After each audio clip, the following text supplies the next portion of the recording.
Hey guys, it's Jaime Zabidi. Wanted to show you about Amazon's Subscribe and Save program.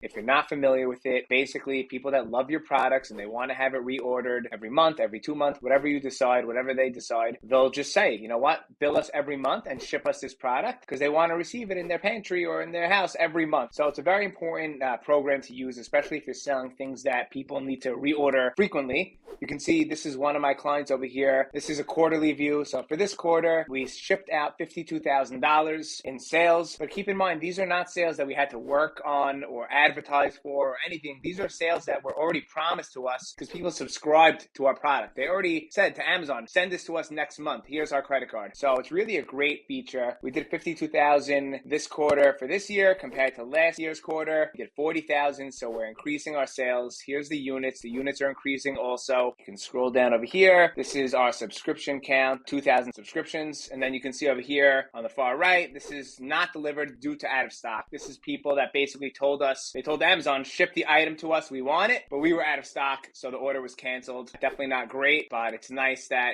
that there is a demand for our product. We just got to make sure that we have enough, we order enough, and we prepare for the increase in sales. You can see over here, this year, 4.23% of the time, we were out of stock, which is not good at all, but compared to last year, it was 4.69, so we had a slight improvement. Definitely not where we need to be, but we'll definitely get working on it, make sure that we have enough stock for the demand. And then you can see over here, this is a very interesting one, average revenue per subscriber versus non-subscriber. So you can see over here, people that subscribe, they spend their average $71, $72 compared to $34. So this metric compares average revenue of subscribers versus non-subscribers. So it's just very interesting that if we give them the chance to subscribe, that they're gonna buy more, they're gonna spend more, they just want it more frequently. It's a very important feature to have, especially if you're selling things. There's so many different products that people need to order frequently. Everyone should be taking advantage of this if your product meets this criteria. And let me know if anyone has any questions. Have a great day. Thank you all for watching.